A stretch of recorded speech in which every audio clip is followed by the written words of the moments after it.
तो सबसे बढ़िया ये है, एक परिवर्तन करके दिल्ली सरकार को हटाओ देश से।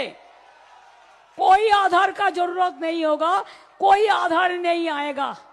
अरे ममता बनर्जी तो हिंदू है ही नहीं, इनका इतिहास जानिए। ममता बनर्जी नहीं है, ये मुर्तुजा बानो है और ये ढाका सिलट कर रहने वाले हैं। इनके पिता का नाम मोहम्मद इलियास था और 1955 में ये लोग कोलकाता के एक ब्राह्मण बनर्जी परिवार में आकर के रेंट पर रूम लेकर के रहते थे और ब्राह्मण मोहल्ले में रहते रहते अपना टाइटल बदल करके बनर्जी टाइटल लगा लिए और पूरे बंगाल की जनता को, पूरे देश की जनता को ये लोग भ्रम में रखने का काम किया है कि ये सब हिंदू हैं, लेकिन ये तो मुसलमान है। और इसका एक जीता जागता उदाहरण भी आपको बताता हूं। वाजपेयी जी की सरकार थी और गोहत्या का मुद्दा जोरों पर चल रहा था। गोहत्या बंद करने के मुहिम में सारा सदन एक था।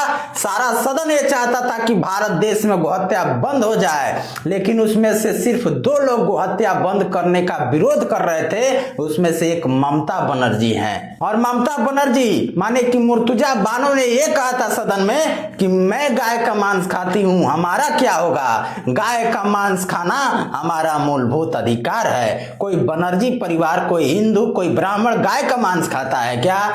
अरे ये विधर्मी ममता बनर्जी, ये देशद्रोही ममता बनर्जी जो बंगाल में तानाशाही शासन चला रही है, ये तो खुद घुसपैठिया है। ये सब इनके परिवार के लोग घुसपैठिया हैं और बंगाल में आकर, हमारे देश में आकर के बंगाल पर शासन किए हैं और हिंदुओं को प्रताड़ित करके थोक भाव में उनकी हत्या करवाए हैं ये लोग। ममता बनर्जी खुद घुसपैठिया है और घुसपैठ करके हमारे देश में आकर के बसने का काम की है। टाइटल बदल करके मुस्लिम होकर के हिंदू टाइटल लगाई है, ब्राह्मण का टाइटल लगाई है। इस तरीके से जवाहर खान नेहरू ने पूरे देश को ठगने का काम किया और अपना टाइटल बदल करके पंडित नेहरू लगा लिया।